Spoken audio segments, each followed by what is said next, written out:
my warm-up will actually be on the screen because I'm going right now at 5 minutes early, just as like background chatter, and then we'll do our normal deal. That's really fun. So I'll be on screen doing the warm-up. No, I'll be on that side, the top side. Okay. Yeah. I mean, I can mute you if I need to. Well, I got to talk to them. Or you're going to mute me from the go out. I can mute you from the screen. Yes, do that. And then if you're on the high shot, it doesn't matter. Yeah. Because I'm basically doing that right here. Yeah, so you're good right now.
WF World Finals AT 25th at 26 acres. So 32nd World Finals at 26 acres. So we're just about 30 seconds away from getting started. We've got a great lineup for you. Thank you for coming out and being a part of our kickoff party here at 26 acres.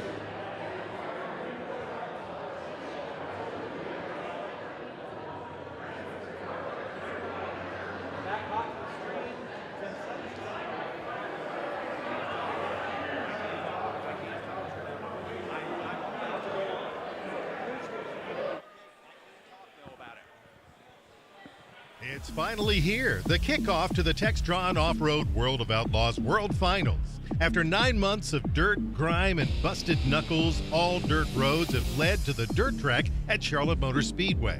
All three of dirt track racing's premier divisions are here: the World of Outlaws Craftsman Sprint Car, the World of Outlaws Craftsman Late Models, and the Super Dirt Car Big Block Modifieds. They come from around the country, north, south, east, west, pursuing this pilgrimage of speed with the hopes of championships and glorious victories. This is it. This is their moment. This is the biggest race in all of dirt track racing. Let the celebration begin. Welcome to Charlotte.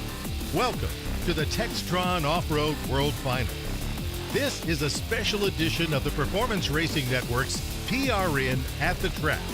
And you're watching it live on Pit Road TV from 26 Acres Brewery in Concord, North Carolina. And now, here's your host, Lenny Baticki.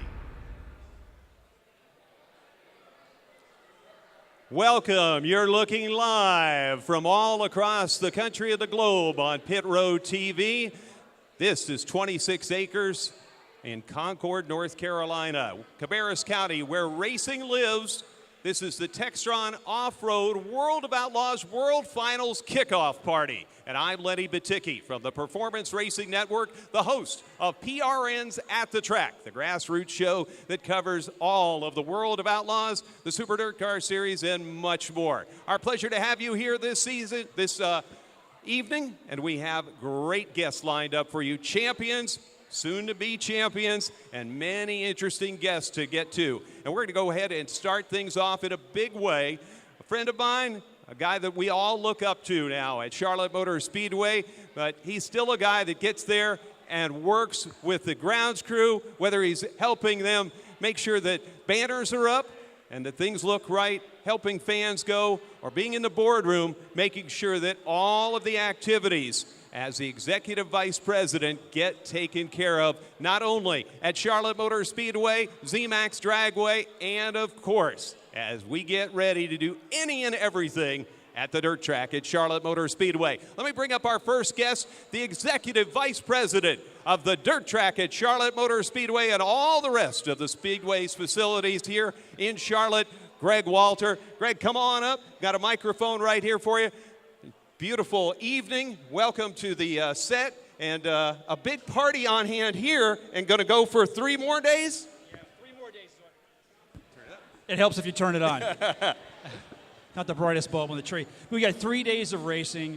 I just got an email from a fan coming from overseas and just excited as they can be. And the more and more I learn about this event and the dirt racing culture, what a tremendous sense of community. And the show we got for this weekend is going to be exciting. Now, we've got more countries coming and different states, almost like as many countries and states as Denny Hamlin has had races in the last few years. Ouch. Did I say that out loud? Sorry, Denny. Ouch. We've got folks from 9 countries as far as away as South Africa and Scotland. And I think the last count when I left the office, we've got people from 48 states. We're still missing Nevada and Rhode Island. So if anybody's got fans or friends or family in Rhode Island or Nevada, give them a call. I'll give them free tickets. Now, we are still going to, you run a good, tight ship, and we all appreciate it. You're still going to let us have all that fireworks on Saturday. And I actually asked ops guys for extra gas bombs. That seems to be a crowd pleaser. So, yeah, we're going to heck of a fireworks show. You've approved all of that. And how are tickets selling? If somebody is watching now and going to jump in the buggy and head down here, can they still find some way to get in? Yeah, Lenny, we can still get them in. Ticket sales are strong. This crowd's going to be bigger than last year. I mean, the event continues to grow. But if fans want to come, they can go to the website, charlottemotorspeedway.com. There's a big banner up there to show you how to pick the tickets of your choice for all 3 days or any one of the days you want to be here. Matt Long and our Vice President of Sales and yourself, we're used to seeing the Bad Boy Off-Road name. Now it's Textron, but good folks supporting this event and good partners to work with. Same organization, and actually the fans can come out here and actually test drive a UTV or off-road vehicle on the track that they've created. So you can try one of those out before you go watch them race on the dirt. Well, we can't wait to have you watching out over this event and enjoying us spring it and sling it all throughout the weekend. This is one of the most exciting weekends of the year for us as a track. So thanks for all you do. Thanks for everybody being here. We're going to have a great weekend. Greg Walter, Executive Vice President of the Dirt Track at Charlotte Motor Speedway, as well as Charlotte Motor Speedway and ZMAX Trackway. I think we've got a question, though, from Twitter here, Greg. What's the hardest thing about communication on the track with the driver and the officials? That would more come from World of Outlaws, I think. Yeah, let's hold that for Jeff Hockman, who will be coming up from World of Outlaws, and we'll let you sell some tickets. What was that website? www.charlottemotorSpeedway.com/tickets. Excellent. Greg Walter, our Executive Vice President. Next up, we believe Rick Eckert is here somewhere, so we're going to let you go and bring up Scrub, where, he's back there talking with Brian Dunlap about how he can drill things out, make things lighter and all. The 2011 World of Outlaws Craftsman Late Model Series champion, and York, Pennsylvania on tour. Have you, I know Clanton's gone to every one of these. You have as well, right? The World Finals here? I sure have. I've been to every World of Outlaw race there. I'm not smart enough to turn it on. There you go. I've been to every World of Outlaw race that they've had. So as it's evolved, what do you remember back in those days that you wished was fixed and now kind of is?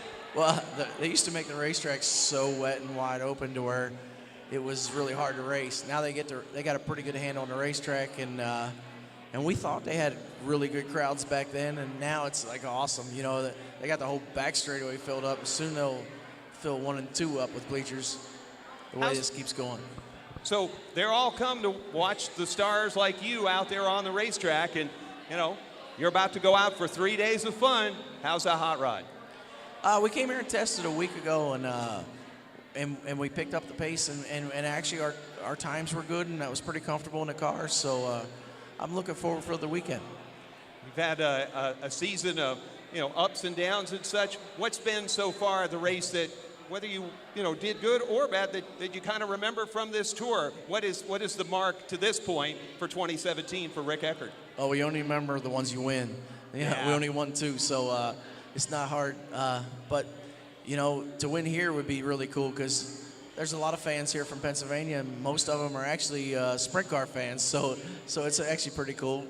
When you travel, do you notice that Pennsylvania seems to travel or show up where the World of Outlaws goes?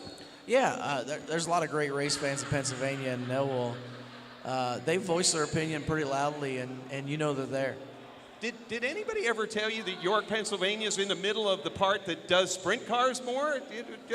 How did you end up a late model guy? My father was a race late models, and at one point in time, I thought I needed to have a sprint car, and I tried it for a little while, and I was terrible at it, so I stopped that. What is that field of difference? What made it so odd? Was it the wing over the head and not the roof? I think the problem that I had was I worked on both of them, and I didn't know anything about the sprint car, so it was pretty evil, and I didn't make it look any better than it was. Well, these late models, as they've evolved, and the technology and Rumley and all those guys out there doing things within the race car. What does that feel like now for you, and how is it still enough of the seat of the pants that you get out there and know that you're a big part of it still? Well, they've got them now to where it's probably like similar to running a sprint car. We can run wide open in a lot of places and barely lift it at most. So that's really odd for an old school late model guy like me. So you just gotta pick the pace up and join in with them.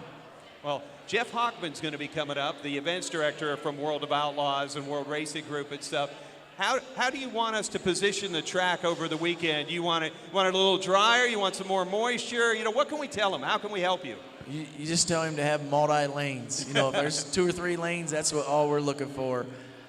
If things play out and you might not, where besides a win is really this season going to be capped off good enough so you can get working on the winter and get ready for Florida?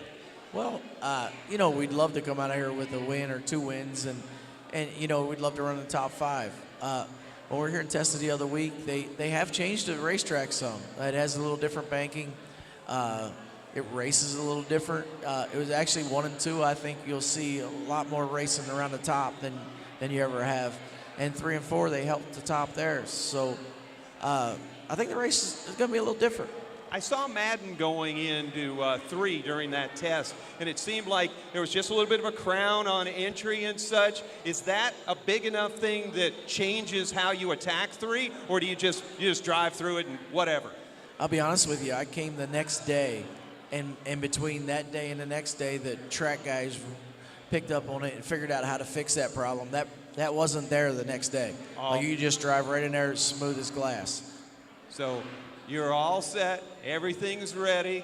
Got good plans for this weekend and such. We're going to see everything pretty much the same as we get into the start of next year. Any plans to tell us early? I don't have any plans for next year, to be honest with you. My car owner said he's going to let me know in a few weeks what he's doing. He's not sure he's going to race again. So I'm sort of waiting on him to see what he's doing, and hopefully he gets everything on his end worked out, and we can come back and go at it again. Well, certainly look forward to having you in somebody's great race car, whether it's the one you're in or not.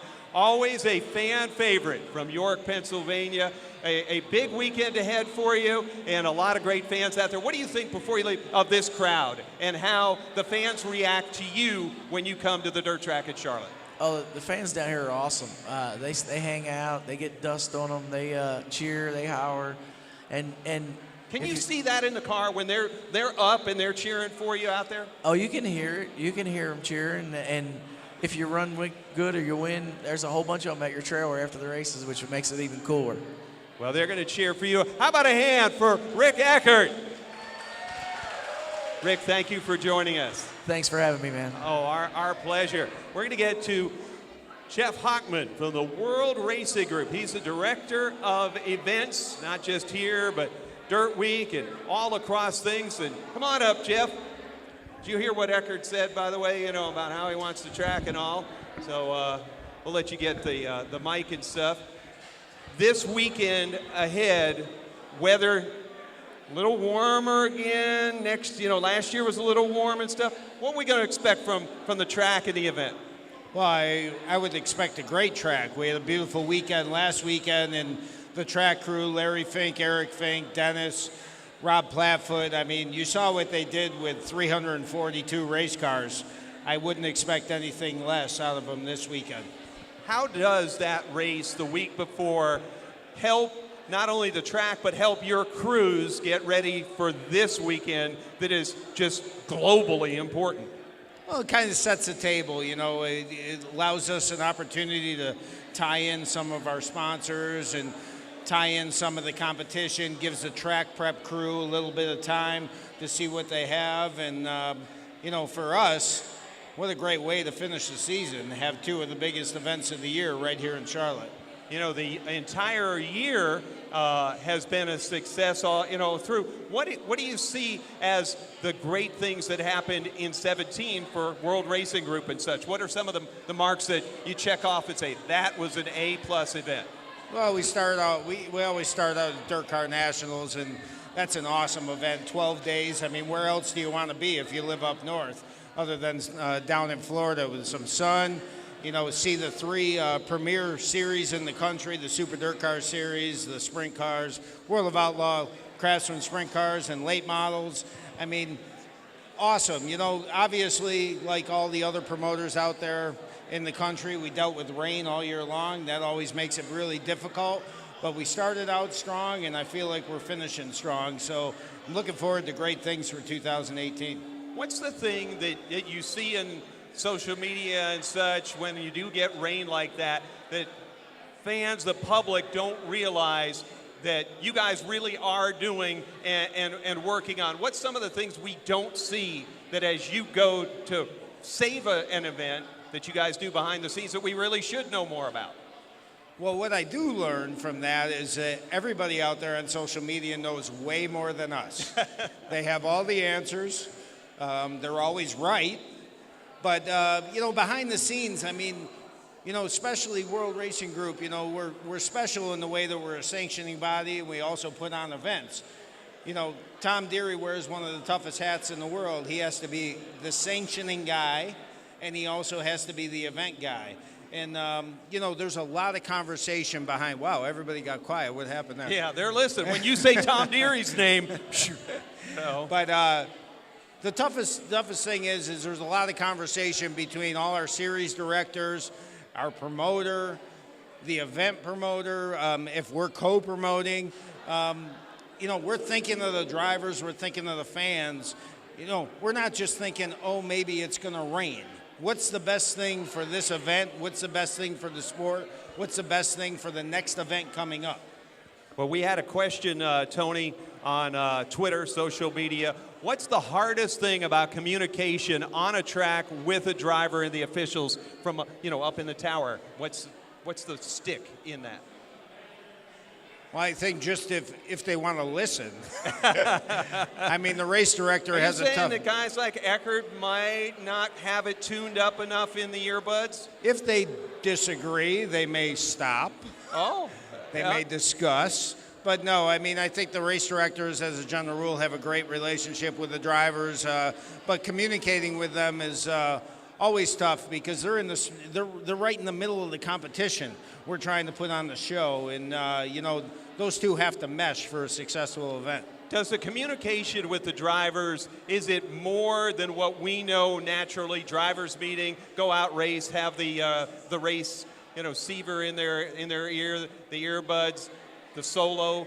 How does the communication throughout the week in general go between you and the competitors? Well, I think the cool thing about dirt car racing is, there is that relationship. It's almost like family. So there's a lot of conversation that goes on beyond the drivers' meeting. But, if they have to have a conversation during the race on the one-way, they'll have a conversation. And the drivers know the way to get their message back also. But there's a lot of communication. I mean, these drivers are the best in the world. And, the series guys and the race director and the series directors, they know that. And they have the communication. And there's always a leader, whether it be the late models or the sprints or the Super Dirt Car Series. I mean, there's a leader. They go talk to that guy. That guy speaks on behalf of all the other drivers. I mean, we had a racetrack that needed a little work going into the end of the season. And, I'll call him out if he's here. Darren Pittman kind of stepped up and took the lead, speaking on behalf of the drivers. And Carlton Reimers heard the news, and him and I discussed it, and we made a great track for a great event. Wow, that's awesome to be able to have that communication with the drivers and such. But now, let's talk a second to the fans. Your signature sunglasses on the back of the head, as always, and we love that. It wouldn't be Jeff Hockman without it. But, you got to wear sunglasses in Florida. As soon as we're done here, we got to start thinking about Florida. You're ready with the shades. How does the rest of us get ready to go down there? Well, we get the banquet done, and we go to PRI, and then it's go time. We'll go down there, and we'll take the learnings from the last couple years, and we'll apply them this year. I mean, Dirt Car Nationals just became bigger. I don't know, hopefully everybody saw the news, but one more night of the Super Dirt Car Series Big Block Modifieds, one more night of the World of Outlaw Craftsman Late Models. I mean, still Dirt Car UMP Modifieds, World of Outlaw Sprint Cars, always have a great event. I mean, it's an awesome 12 nights. I mean, what a way. I mean, there's so many motorsports platforms out there that they either start their season out, and that's the biggest event of the year, or they end their season with the biggest event of the year. We're lucky. We start with the biggest, and we end with the biggest. It's pretty cool.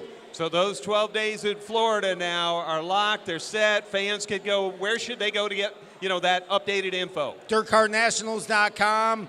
All the info's there. Tickets are on sale. I mean, there's no reason to stay up and shovel the snow. I'm sure you got a neighbor who can take care of that. Well, get your sunglasses and get with this guy and all the rest of World Racing Group and make sure they're in Florida. Jeff Hockman, thank you for taking some time out of your schedule. I know there's a frosty barley pop waiting for you over there. You've earned it. Thank you. Thanks, Thank Lenny. you.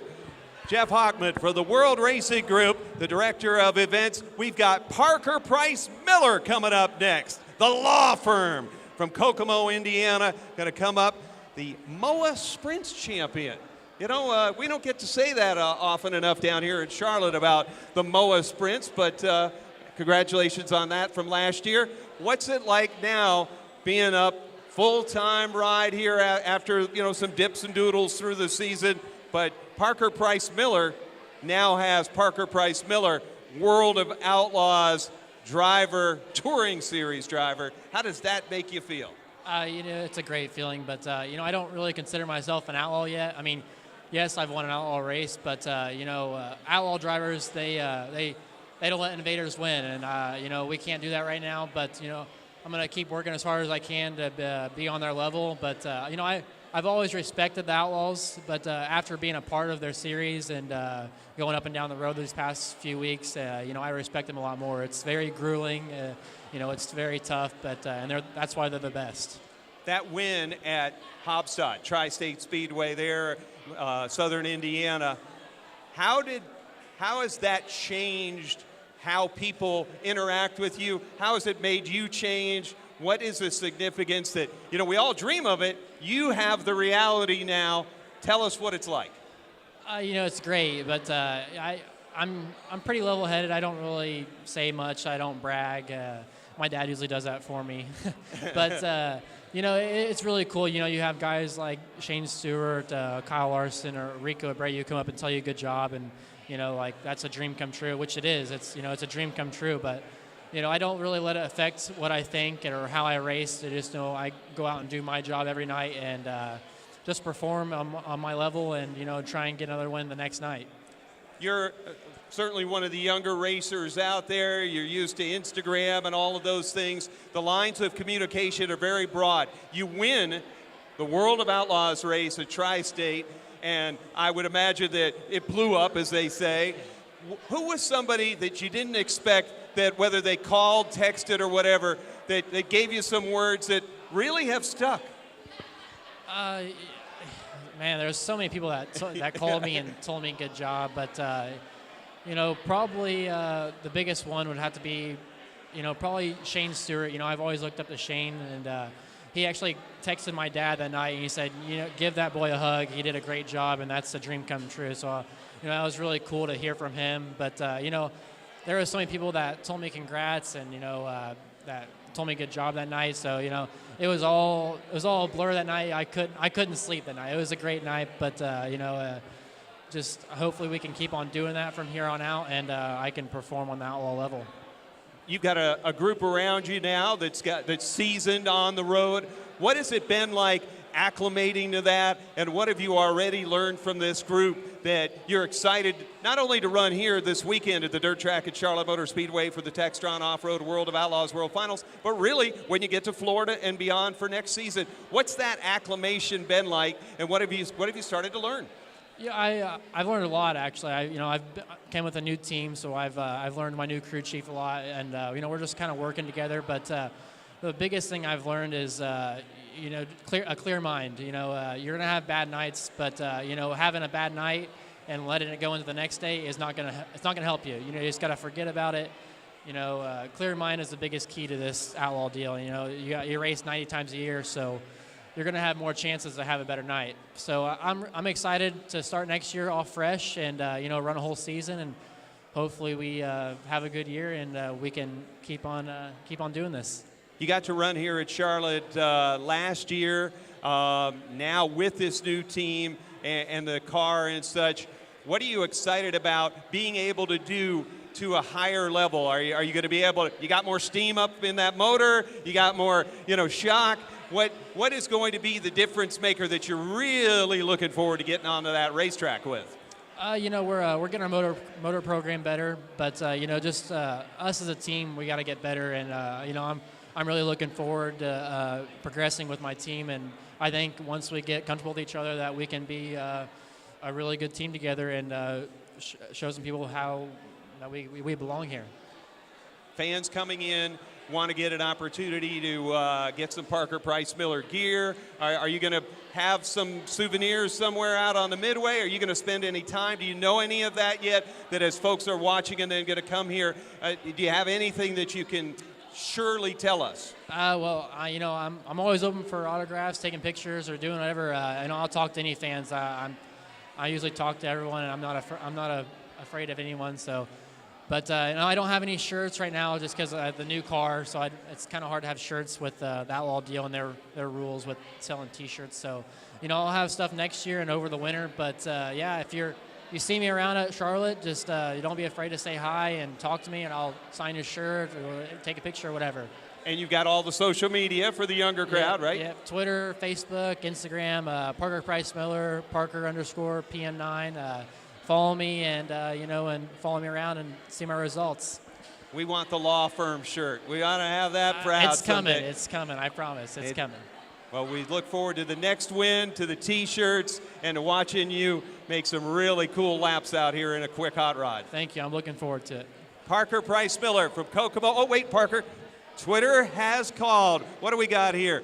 If there was one movie made about Parker, what movie star would you play? Or who would play you? Oh, I don't know. Oh.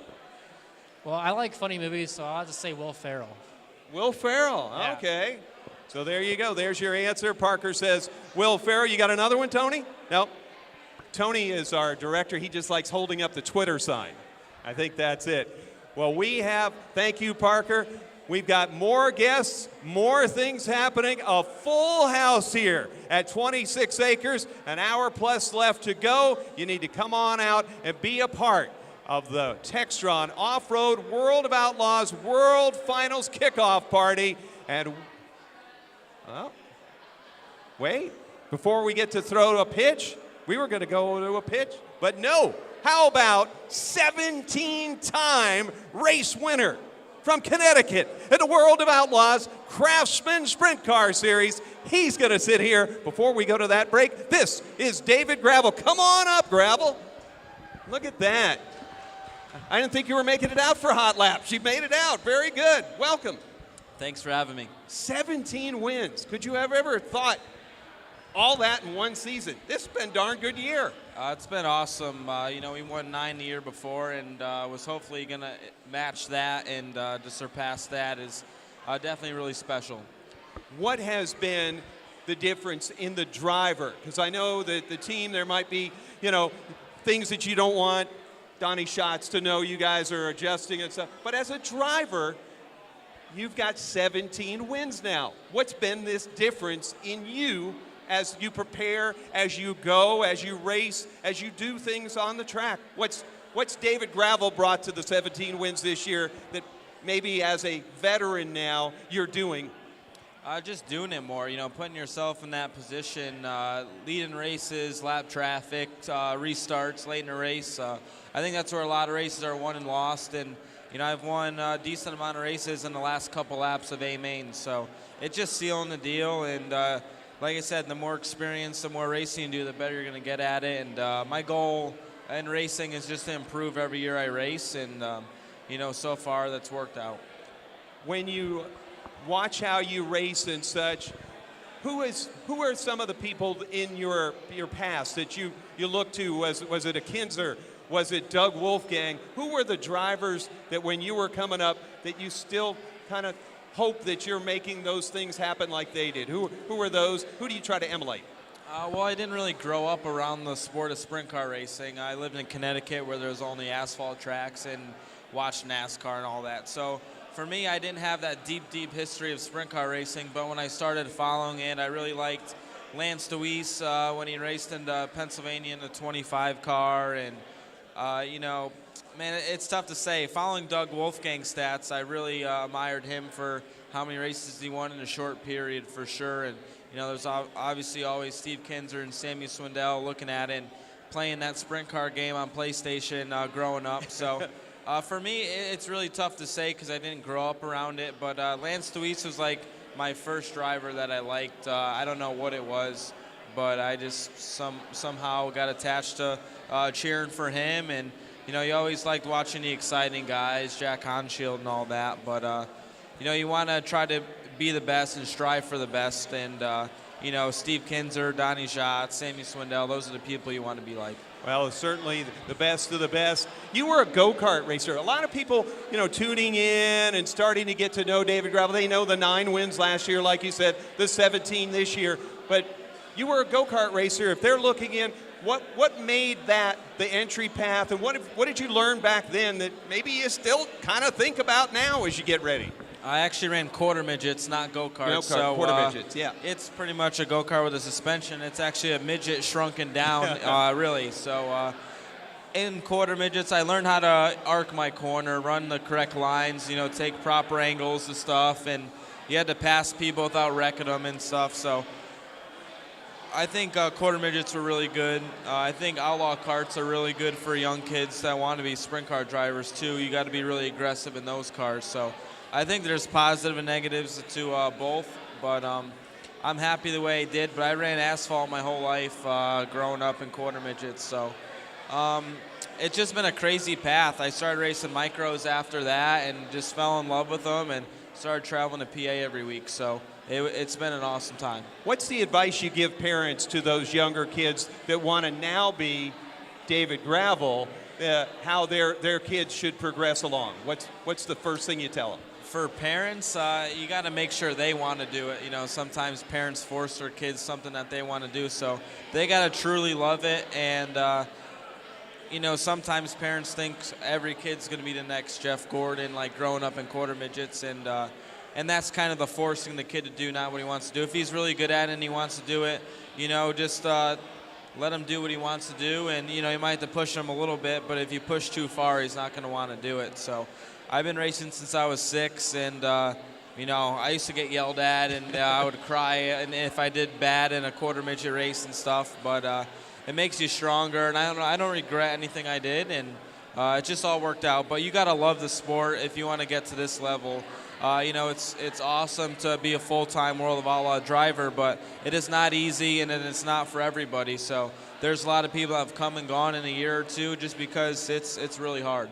Well, you've really progressed along. Obviously, 17 wins, but how big would it be to cap the year winning this World Finals here in Charlotte? If you could have that 18th, maybe 19th as well, victory, what would that mean to you? Definitely awesome. Last year, we led a lot of the race, and Donnie got by us in a late race restart and actually closed on him in lap traffic and just came up short. So to let one kind of slip away last year, had a really good car. Definitely would like to get a win. I've never won here at Charlotte, and definitely be a good way to end the season. We've won 19 races overall, so to get that number 20 overall would be very, very cool. Be awesome to see. Thank you for taking the time out. A surprise guest, but a really, really good one. David Gravel here on a mission to rewrite the record books and put 16 behind him and his name on a victory here in 2017. Thank you again, David. Fans, stay with us. We'll be back after these shots from last year's Super Dirt Car Big Block Modified race right here at the dirt track at Charlotte Motor Speedway. We'll be back to 26 Acres on PRN's At the Track. Ladies and gentlemen, night number 1 of the Bad Boy Off-Road World Finals for the Big Blocks is green.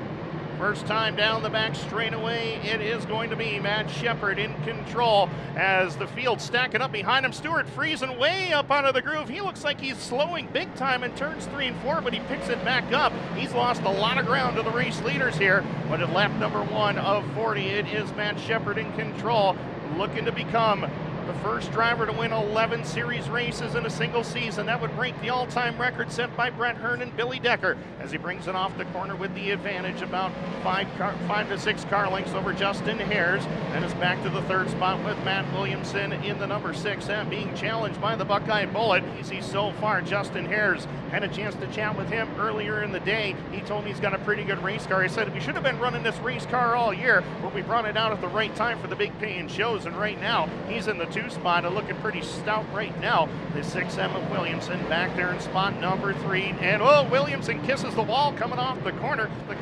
He's got about a straightaway to deal with as Justin Hares holds the 2 spot right now. Hares about 3.5 seconds back in the Phelps Cement Products Sweetener Plus car number 3 machine. Bringing it down off of corner number 2, it's Matt Williamson. He's still under attack from Dave Blaney, as Blaney working the HBR Racing Mohawk Northeast number 10B down to the bottom, and Blaney picking up the number 3 spot. So Blaney looks like he's found something here in the early going, working that bottom lane. Williamson trying to make the outside work. Talked to Matt Williamson during the redraw. He said they have unloaded fast, and he says that's a good thing, especially here at night number 1 of the World Finals. He by Raby, and he does just that. So he clears Chris Raby. Now going after Max McLaughlin, who runs in the 19th spot, to try to put him a lap down to the race leaders as they work it up off the corner. 9 to 8 to go, this time by Super Matt Shepard, looking to finally break through and get into victory lane for the first time in the Bad Boy Off-Road World Finals. Caution flag on the racetrack. VP Racing Fuels making PowerPoint. Shepard's on the gas, green is in the air, and we're underway. Everybody fighting for room on the bottom lane. Shepard sees it first. Billy Decker shoots to the outside lane. He goes around Ward for 3rd and going after Justin Hares for the 2 spot as they head into turns 3 and 4. White flag in the air for Matt Shepard. Looking to erase those 4 runner-up finishes he's had here at the Bad Boy Off-Road World Finals. Back there behind him, Justin Hares, Billy Decker, Pat Ward. The Doctor has made his way to the 5 spot. Checkered flag is out. Your 2016 champion has broken the all-time record for single season wins. 11 wins for Matt Shepard. Welcome back to the Textron Off-Road World of Outlaws World Finals Kickoff Party. Right here at 26 Acres Brewery in Concord, North Carolina, where racing lives. It's a packed house, a lot of fun people. We've already had a half hour's worth of guests, and we've got plenty left to go. Want to make sure that you are able to tweet in your questions to all of these drivers. You can use the hashtag WF World Finals at AT26. WF at 26.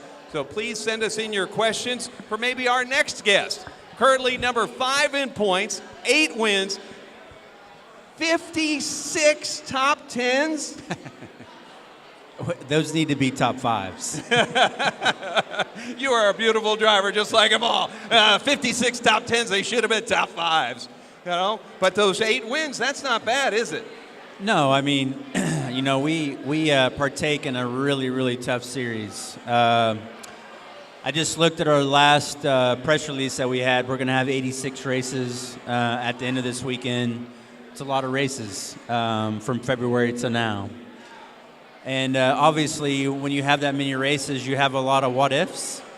And there was a few in our season that I think if things would have played out differently, I think we'd have been a little bit higher in points. And our team definitely deserves to be higher in points. We have a special commitment from Justin and Kyle, and they give us all the all the tools that it takes to do our job properly. And we changed crew chiefs in the middle of the season, which was a big deal.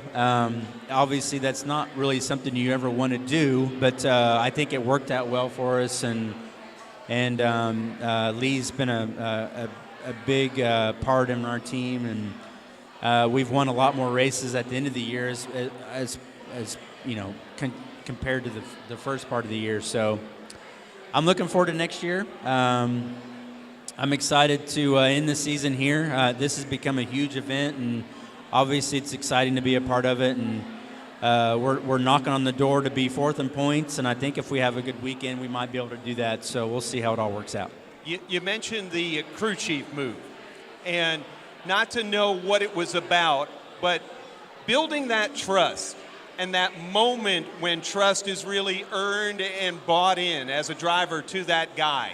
What event was that, and what did that finally lift to now be able to go forward? You know, just a little bit of that, not necessarily it was about air pressure or it's about shock or whatever, but that time when it all of a sudden clicked. Probably the Saturday of the Knoxville Nationals. So Lee started we were racing, I think it was Davenport, Iowa, I think. We won Davenport. The next night we won at Beaver Dam.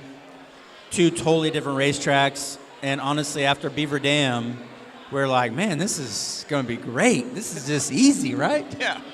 Yeah, it's ice cream. It's just, it's not it just wasn't crap. so easy. Yeah, no. So then we went through a dry spell for about a month and a half. Kind of struggled a little bit the first couple nights at Knoxville, and then we changed a few things for the A main on Saturday for the Nationals, and after that we clicked off several top fives. Our qualifying effort changed. In our series, like, qualifying's everything. The 2 laps pretty much spell out your whole night. And so that part got better.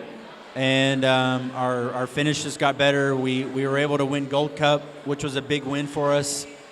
I mean, that was a big night for us as far as the rest of the season. So I'm hoping we can finish on a strong note this weekend. You talk about qualifying. We get to see you guys down in the bottom, up in the top, up and down and all over, getting away from bad air and such. Qualifying is still that important. You're not able to just make it up there. Those wings really causing so much dirty air.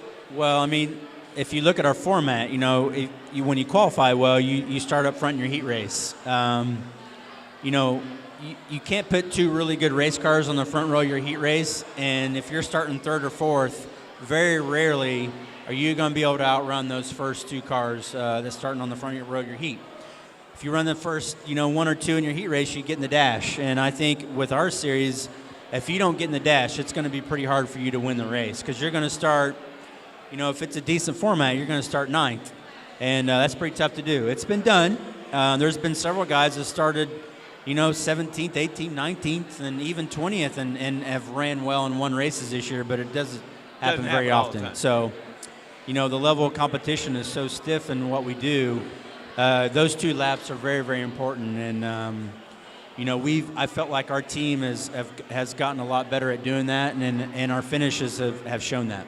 As a driver, a lot of drivers have rituals, and qualifying being so important. What do you do to get set mentally and ready, focused for that? Are you listening to some kind of special music? Are you doing yoga in the transporter where we can't see? What is your methodology to get Shane Stewart ready to strap into that Larson Marks car and get everything he can in qualifying? Just picturing the track. It's all, a lot of qualifying is mental. Obviously, your motors have to run well, your cars have to be set up well, but as a driver, there's nothing to focus on in front of you. Like, there's not a dog, or there's not something that you can chase. So for me personally, it's just closing my eyes, trying to picture the racetrack, trying to picture the line. I think most of the time, before you even hit the racetrack, what line is going to be the fastest. But sometimes that changes, 1 or 2 cars before you go out, and as a driver, you got to make that change in your head mentally. So a lot of it's just picturing the racetrack and trying to run the best 2 laps you can. Your owners, one of them running up until a week or so ago, really for a championship. He's had a phenomenal year. Has that communication and the things he's learned in that battle translated back yet? Have you had conversations with him about what he's going through and been able to learn some of those? Is there any of that kind of thing happening? Absolutely. We've actually, this summer, I've had some really good races with Kyle in the sprint cars. And, I think what Kyle's learned in the NASCAR ranks, he made a comment to me one night. He's like, my brain now works off of 400 or 500 laps, which is a lot longer than 30 laps. And that just clicked in my head. I'm like, man, you know, this guy not only has a lot of talent, everybody knows that, but he's coming back into a sprint car, and our races last 10 minutes, you know, sometimes 20 minutes at the most, 30 minutes. So his level of concentration is just at such a high level now that when he comes to a sprint car, he just brings that extra mentality to it, and it makes you step up. You know, I think racing with Donnie and David and Brad and Darren and Jason Johnson, there's several of them. You know, when you race with these guys day in and day out, they make you faster without you even realizing it. When Kyle comes and races with us, it does the same thing. And obviously there's little bragging rights there with me. I want to beat him, and he wants to beat me. But we've had some really good races this summer, and hopefully we can continue that this next year. Is there a way to practice concentration? Is there something you read, or you look at laser beams or something? Is there something? No, I mean, I think there's workout methods that you can do. You know, Pit Fit there in Indy is big on hand-eye coordination, which is, you know, something that I think as you get older, like I am, is something that you have to constantly work on. And, you know, a young guy like Kyle or David, you know, that it comes second nature to them. They don't think about it. But as you get older, you start to think about it. And so, yeah, I mean, I think that's something that you constantly have to work on. You know, the days of not being in good shape are over. You have to be in good shape to run a sprint car or to run any type of race car at that. So, you know, it's something that we really try to concentrate on in the winter months, and I think it plays a big part in what we do. Your other owner, I know he races, you know, now and then in a road course, NASCAR and stuff, but also climbing those vertical walls and such. Does he ever say, hey, you know, why don't you come with me? No, I'm good. I can just watch the videos. But, you know, I think that shows the tenacity and the willpower that Justin has. You know, when he puts a commitment and focus on something, he's not going to quit until he can climb the biggest mountain that is on the planet. And I think Justin is still planning on climbing Everest at some point. I know there's like a protocol that you have to go through to get to that level. And I didn't know anything about mountain climbing until he started doing it. But after watching his story and watching videos and trying to learn what mountains he's climbing and what your body actually goes through when it goes to different elevation changes, it's pretty amazing what he's trying to do. And I'm sure he'll do it. There's no doubt he will. One final question. You know, you're kind of with us as a regular friend of the show and such, and we're getting to watch the family, your daughter, grow. What's the news? How's she doing? And you know, so we can bookmark it this year and ask it again next and see how it's going along. Well, so the funny thing is we always stay at the Great Wolf Lodge when we stay here, and to see her reaction this year versus last year, pulling into the parking lot and kind of remembering what was in the lobby, obviously the big swimming pools and stuff. She was way more excited this year than she has been. So watching her grow up is something that, you know, every parent will tell you. You can't love anything more than your kid. And when you watch your kids grow up and see them grow into little adults and little people and personalities change, and it's just really cool. And I'm very fortunate. Jen and Nixon are able to come with me for most of the summer, and I enjoy that side of it. You know, we have many bad nights, and the bad nights go away when you can walk in the motorhome and see a smile on her face, and when she tells you, hey, Daddy, you did a good job. You know, I'm like, oh, I don't know if I did a good job, but I appreciate it. But it makes the bad nights not so bad.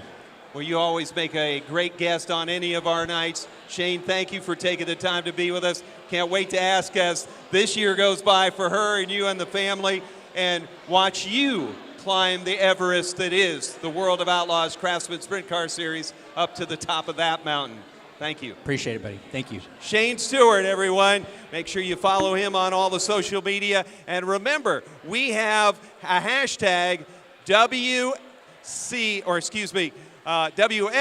at the at 26th. And we've got the law firm, Parker Price Miller, chats about there. It's on the screen right now. So look at that, right down there in front. We'll have more guests coming up.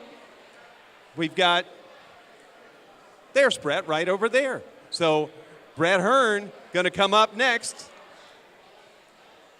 You know, we are at 26 acres, which is at Brewery, about 4 miles from the racetrack. So if you're watching from your motor coach, you can come over. And have you tried any of the spirits? I think you got to flick that thing up. There you go. All right. I have a IPA. I'm just starting to learn about craft beer a little bit, and it's different. It's good. Good stuff. Well, there you've heard it. Well, thank you for joining us. Thanks for buying the beer for me too. Oh, he's got good friends out there and all. 900 wins, dude. Congratulations. Yeah, it's a great milestone. I mean, obviously, you know, I wanted to do it last year. We didn't get quite there, but we finally got that behind us, and you know, it's a nice milestone. It's something to be really proud of. Do you call Billy Moyer and go, hey, we're in the 900 club or anything, you know? Well, you know, there's been a lot of debate about who else is in the 900 club. Yeah. No one in modifieds, but, you know, perhaps there's guys in late models and sprint cars, and there's a lot of debate about some of the old timers too. But we're definitely there, you know, thanks to John Snyder, who's been my PR guy since I was like 17 years old. He's documented all the wins all along, so it's kind of cool. I remember when I won 500, and I thought, okay, well, that makes a pretty good career, and now we are 400 wins later. You talk about 500 and remembering. All of those wins, you're still the guy that gets in the truck, drives home with the guys, you know, from wherever and all. And on those long night drives, sometimes, you know, we remember things that, you know, for guys like me who didn't win all those races or compete even, you know, maybe we remember someone special from back in the day that got away.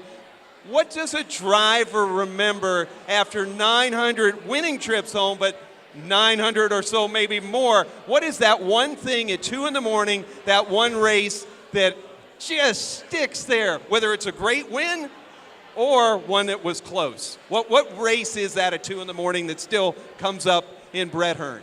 Well, you know, for me,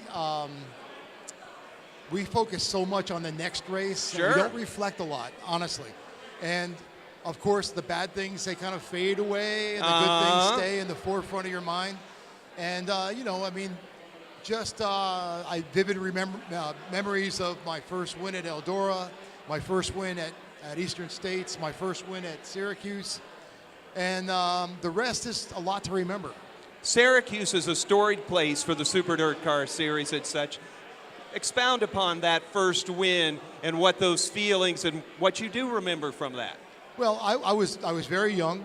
In '85, I was 27, 28 years old. I owned my own team, and you didn't have a flip phone. You didn't have there was no tweeter, none of that. No. And I honestly, I didn't really think I was ready to be deserving of a race like that, to win it, because it was so much. It had already gotten so much history and so much aura around it. You know, with the Ferriolas and what Gary Ballou did there at Syracuse, Sure. The Batmobile. As a Hialeah Speedway guy, I know Gary. Yeah, that's big name here. Oh yeah, he won a lot of races. Yeah, I know that. And so it was, you know, I didn't know if I was really deserving of winning it, but I did win it, and then consequently, after you won it once, the second one always comes a little bit easier.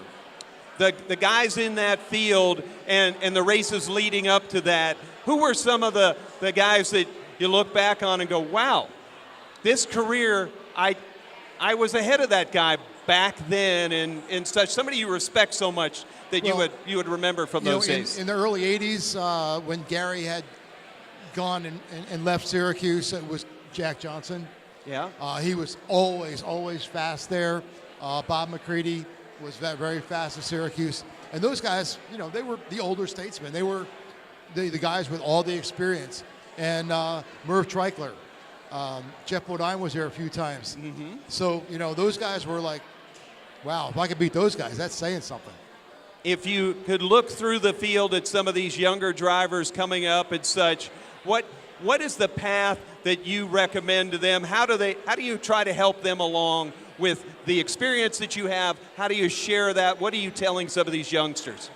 I think the biggest thing is I warn them that there's a huge commitment, just like any other sport. There's a commitment where you miss a lot of things in your life that other people get to experience. And be ready for that. If you don't have that commitment, you're probably not going to reap the benefits. Well, we've got Twitter here. So somebody wants to talk to you, and a Twitter question coming up.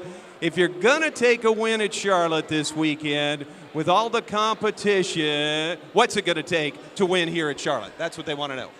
I think that we just have to come off, we got to come off the trailer really fast and qualify good, obviously. If you don't come off the trailer fast here, because our hot laps are our time trials. So if you don't come off the trailer fast here, you get in a hole that's really hard to get out of. Is qualifying, like Shane Stewart was telling us, as important in your division as it is to the sprints? Yeah, I think it is, because there's so many good guys. If you let all those good guys start the race in the top 10 and you're back in 14th or 15th or further back, it's very, very difficult to get through the pack.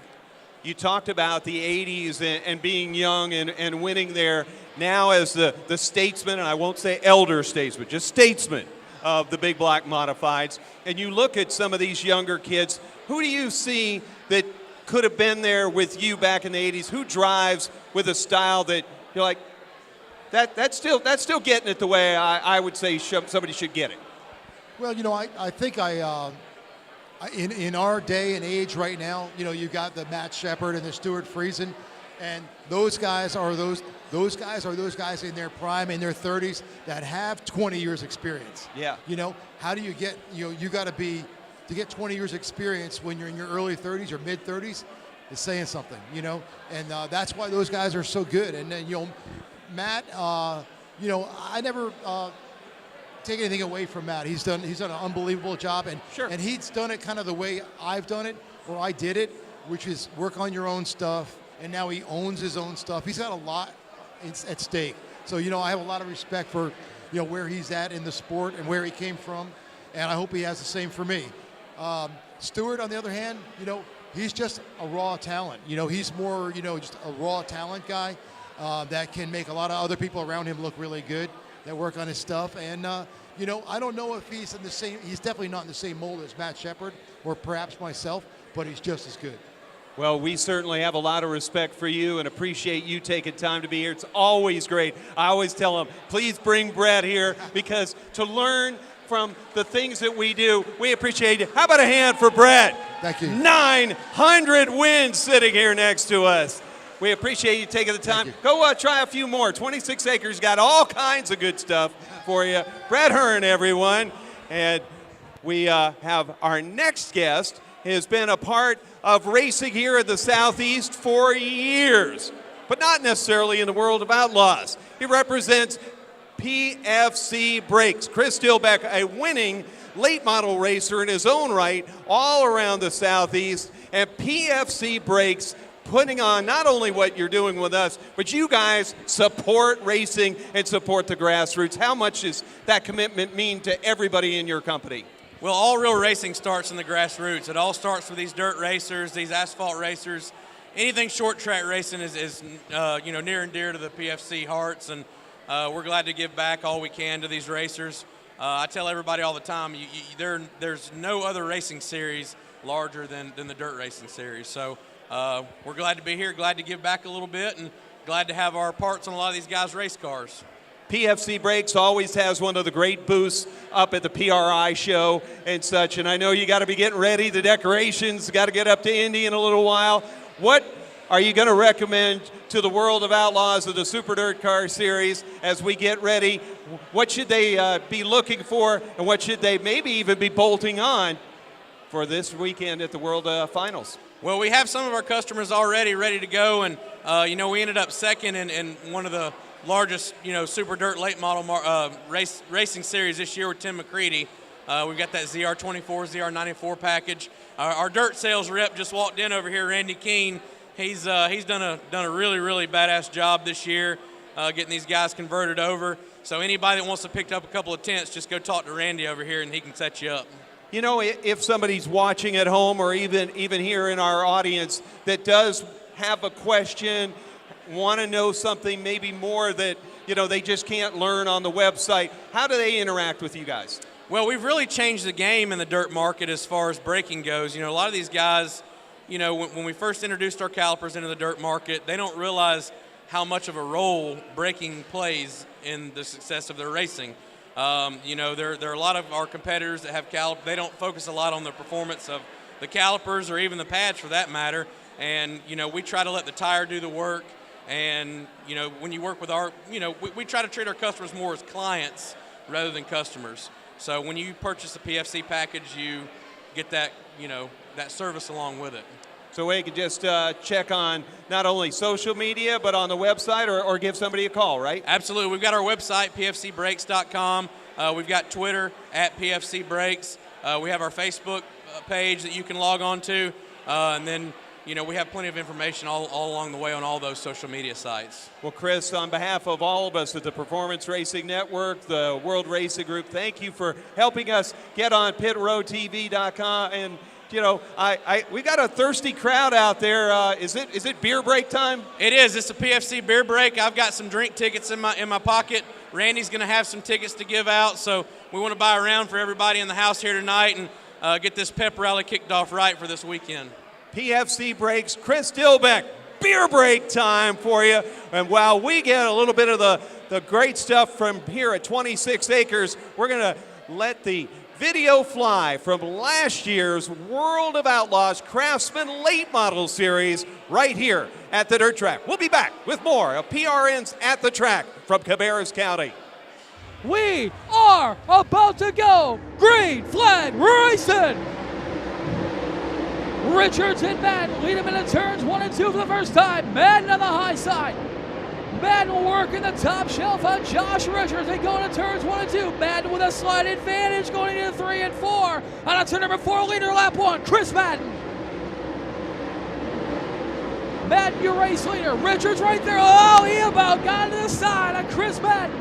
Richards wisely backs off. Darrell Lanigan in third. Turns 3 and 4. Green flags out. We're back underway. Night number 2, the Bad Boy Off-Road World Finals for the World of Outlaws Craftsman Late Model Series.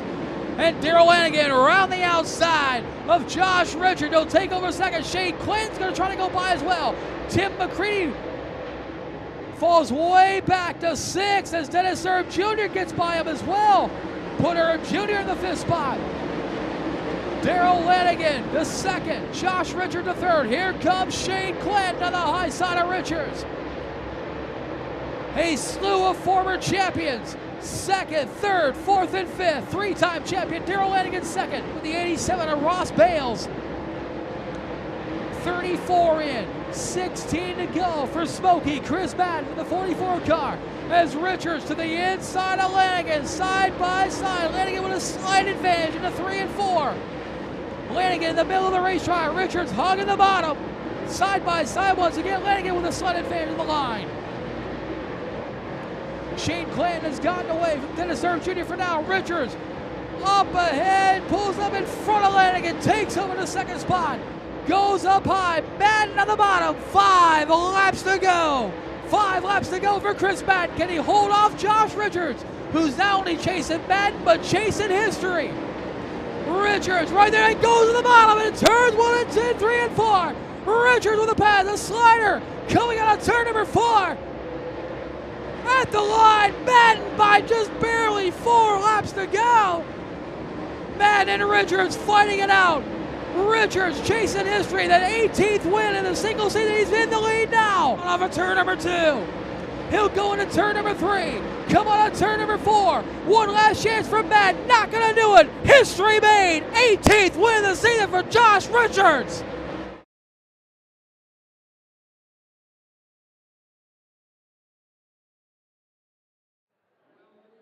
PRN's At the Track. There, we are at the kickoff party of the Textron Off-Road World of Outlaws World Finals. We're at 26 Acres Brewery in Cabarrus County, North Carolina, Concord, North Carolina, right down the street from the racetrack. And folks, wherever you're at, we've got a true treat for you. when you're talking about dirt late model chassis, we have Mark Richards from Rocket Chassis here with us.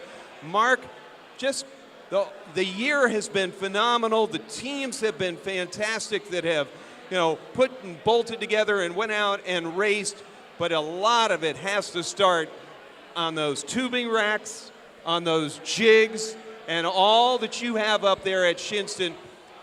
Looking into the year we've had as a series and the year forward, where do you see dirt late model racing at this point in all the vision that you've had?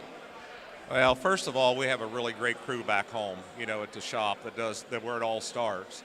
I've got a boy on the jig that has been there since day one, since the first rocket car. And in December, we will hit 5,000 cars since we started. And we're doing about 240 to 250 a year right now. So right now we're on track to do 5,000 by December. But the whole crew we have back there, we got 22 people working, and everybody does a great job. Then we have the race team, and the guys that I have on that team, they're separate from the shop. They get to work on work on Rocket 1 every day. And this year we have an awesome crew that really enjoy being together and racing with Brandon. Brandon's turned out, he had big shoes to fill after last year, and he's done a great job to do that. The series, has done, a phenomenal job with everything. I've been involved with the World of Outlaws since the inception of it, since 2004. And I've only missed a part of a season in 2012, but the rest of the time my team has been at every one of the races. In 2012, Josh went and ran some nationwide stuff, and we brought Brandon in, and we didn't run the whole season, but every other season since 2004 we've been here. As far as where it's headed, at this level here, it's really strong. Where we need to try to help the late model industry is at the local level. And there's all kinds of ideas out there and things kicked around what can help that. The biggest thing that we need is the fans to get back to the local tracks. That's what we're missing. We have a lot of race fans, but I think there's some avenues of ways for people to be a race fan that has taken them away from the racetrack. Okay. We need them at the racetrack, not only be a fan. Not just on their phone, but actually there. Not just watching on your computer or laptop, or on your cell phone watching, the results. We need you at the racetrack. We want to keep this thing going. At this level here, it isn't a problem, but at the local level, there's a lot of promoters out there that needs help. Fans go for the thrills. And after all the years of watching races, what at that local level still kind of is neat, whether you go to, Elkin Speedway, kind of close to your shop, or you go over to Dog Hollow, or, some of the smaller tracks in the general area of yours, and you just sit there. What is still that thing that Mark Richards goes, well, it's pretty cool to watch these hot rods go around? Well, I mean, good competition is always, you're there to watch that. The thing that I think that the local track right now has lost is that local hero. We judge everything off of the best of the best. And the local hero anymore has a tough time. We need to make more local heroes. And that's what we need to make this sport better. The groups that you have from the grassroots on up, maybe a Logan Robertson, the kid that runs the Rush Series, and some of the others, when they are sending input back up, what's the process that you continually learn within the business to make your product better from the guys that are, not Jonathan Davenport, not Josh Richards, not, Brandon, that you still take input all the way up to the top? What do you gain from that? Well, I think, my experience, I came from that, so I can kind of see it where those guys are coming from. And, not everybody drives the same. Not everybody has the same engine combination.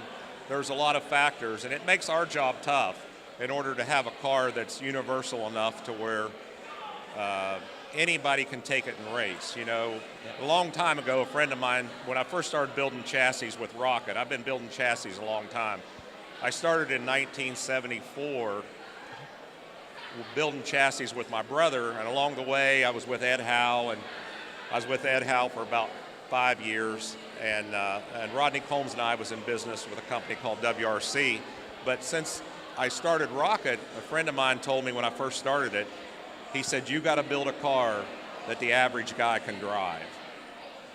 And that's what we've worked to try to do. And you know, it's enabled us to sell cars not only across the United States, but in Australia. We got cars in South America. We got cars in New Zealand. You know, we've been able to ship cars, you know, not only here, but abroad as well. When you sit at the shop and you're still a guy that'll get there early in the morning, a cup of coffee, and maybe somebody left the radio on, and that Three Dog Night song plays from back in '74 when you used to, and it takes you back to those days.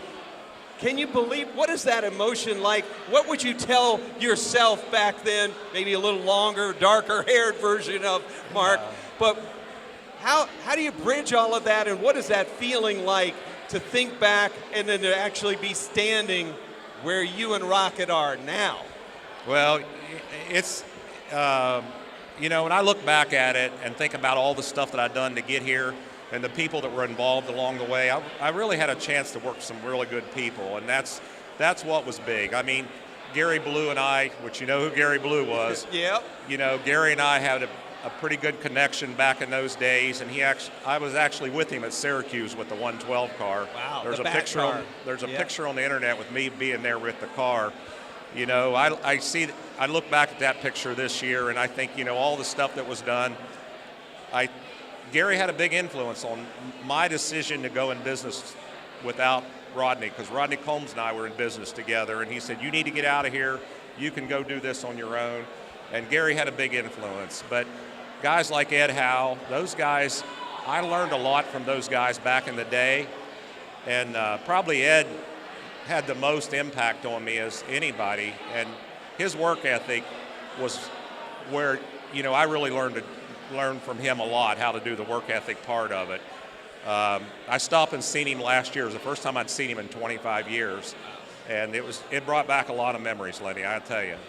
Well, you are creating memories because these drivers are able to win and get that emotional first victory, that big victory they've dreamed about.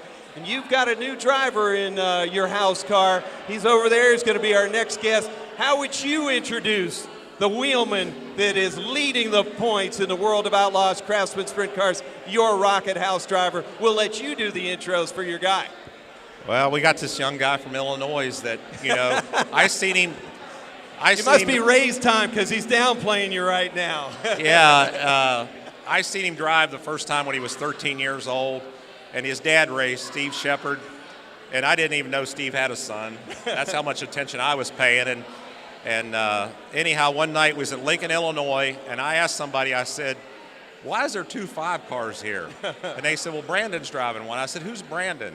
They said, that's the son. I said, he's better than the dad. So that was at 13 years old. So we got an eye on him back then, and he drove for us in 12, came back in 13, drove one race, won the World Dirt Track Championship. And 14, we started off to race together, and he had a new baby, and that didn't work out. So we needed somebody to fill the shoes for Josh, and we had a good relationship with him, and he's done a great job. Well, Mark, an honor to have you. Thank you for spending a couple of moments with us. Let's get him up here and chat with him. Thank you, Mark Richards from Rocket Chassis. And now his driver from New Berlin, Illinois, the current points leader in the World of Outlaws Craftsman Late Model Series. He's been watching you a long time. Did you know that story? Have you ever heard him tell that story? I think you got to flick that up. There you go. Yeah, I've heard him tell that story a few times over the years. You know, he told my dad that story. Actually, did Dad agree, or is Dad saying, well, he was pretty good in his day? No, my dad agrees, but you know, my dad was definitely pretty good in his day, and it was just you know, circumstances that didn't let him go out on the road and learn and do the same things that I was able to do. You know, my dad and my grandpa got a business, and you know, it's especially right now, it's really busy and they don't have time to. I'm surprised I got them out of the house to come this weekend to celebrate this weekend with me. So. You talk about circumstances, and the phone rings or something earlier in the year, the circumstances come together. Is it all still a blur? What's this year been like for you to have all of this come together so perfectly? I was really surprised at the beginning of it. You know, I didn't expect it at all. You know, I had a really good deal last year with Best Performance Motorsports, where Josh is now.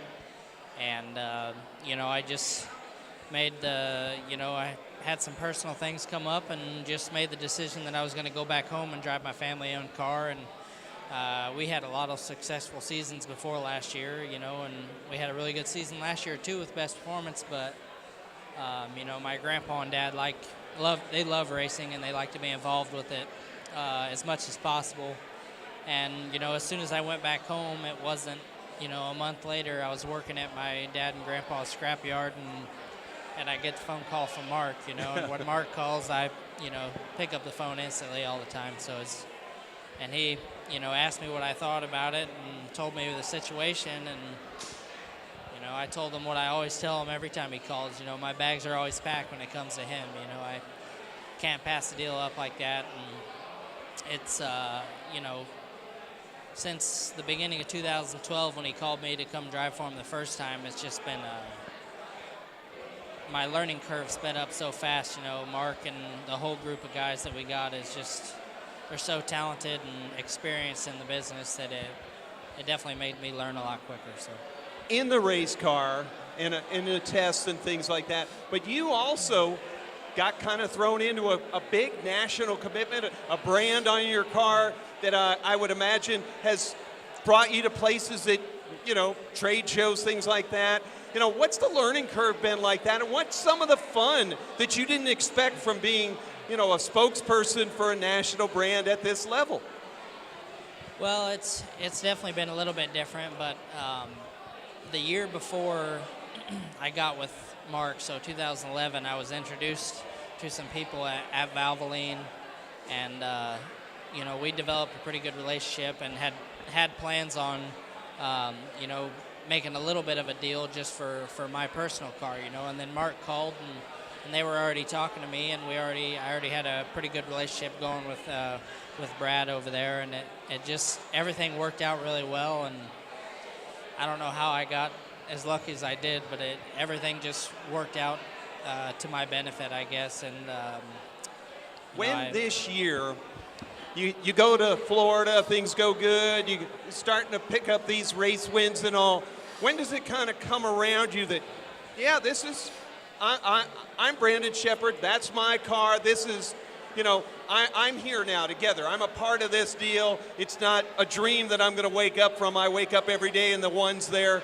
You know, when did it really start to mesh for you being a part of this team? Well, like you said, we've had a really amazing year. It's been a dream come true for me, the whole thing, you know. And in 2014, I got to go with Mark to Florida that year, and you know, I felt like our team was where it needed to be at that point in time. But me as a driver, I don't think I had the experience out on the road and stuff as much as I needed to.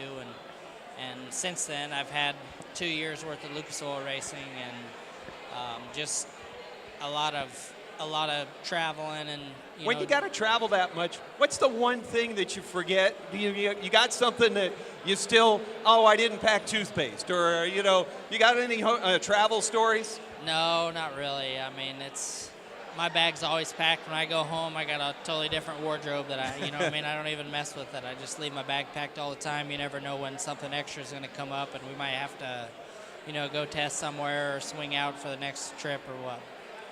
This weekend, race. Sunday is the banquet. Are you able to really hone in, or do you peel a second away and start thinking, wow, we're gonna run this table, and this is going to be a year of my life that is going to be phenomenal? You know, it's definitely comes to mind that it's a phenomenal year, you know, but at the end of the day, we're here to win races, you know. So as long as we're, you know, in contention to win both nights this weekend, you know, I know that at the end of the day, we're doing our jobs and what we came here to do. And, you know, at the beginning of the year, we just said that we wanted to go win races, and we set a goal for the amount of races that we wanted to win, and we're pretty close to that. And, you know, it's just, like I said, we said that, you know, as long as we win races and do good and stay up front in the top 3, that the points will play out where they play out. So. Well, we thank you for spending some time with us. Congratulations on a phenomenal year. It's been a lot of fun for all of us fans to watch you do what you've done this year with Mark and the team. And congratulations on what's about to come as well. Go snag a couple more and cap the year off in our victory lane here at the dirt track. Thank you. I appreciate it. Thanks for having me on. Our pleasure. Brandon Shepard, the driver of the Rocket House car. And if we got a guest coming up next, Logan Schuchart will be coming up just last May. He was in victory lane here at the dirt track at Charlotte Motor Speedway. And Logan, you're the last guy to win a race on our dirt track in the World of Outlaws. You had all summer to get there. What is the forecast for this weekend? We've always seemed to run good down here, so our plans is just continue that and you know, start off where we left off. So we always look forward to coming down the dirt track and had some success in the past, and you just gotta qualify good. So tomorrow's a big day and put ourselves in a good spot. Well, it's been a year that you've done an awful lot, but you've also won races now at other tracks around, established who you are in this business. How does that change how you approach racing on a week-to-week, day-to-day basis? Well, once you get to win a race anywhere, no matter where it's at, you know, the World of Outlaws, it's the highest level of dirt racing.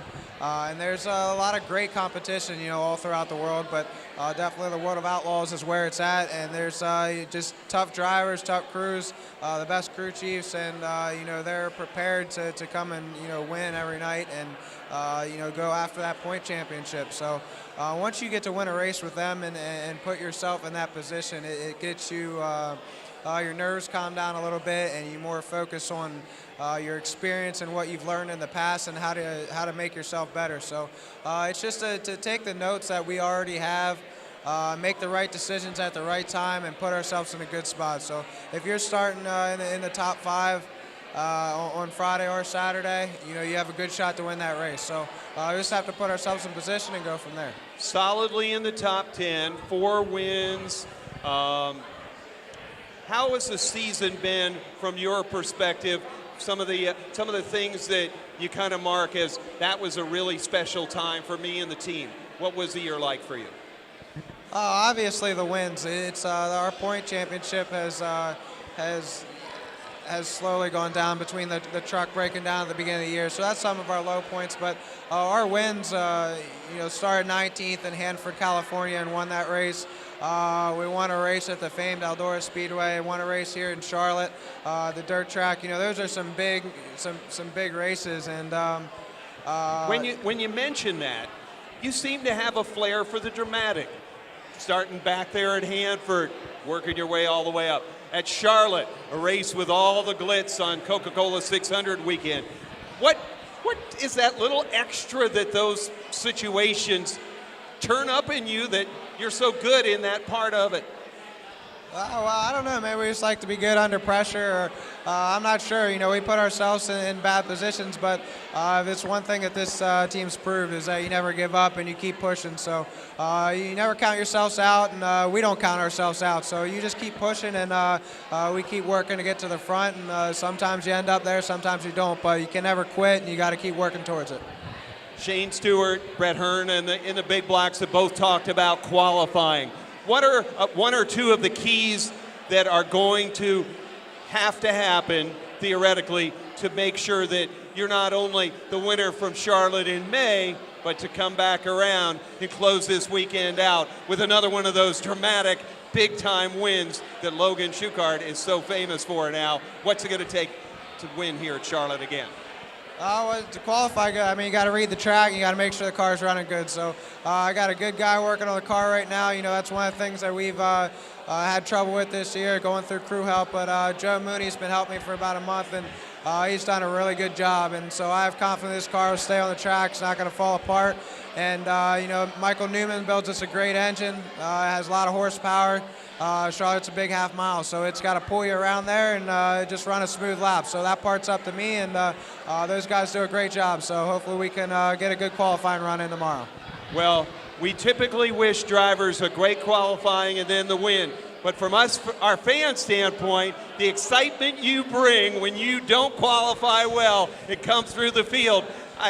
We don't necessarily want you starting up front this time. We want to cheer you all the way to the front.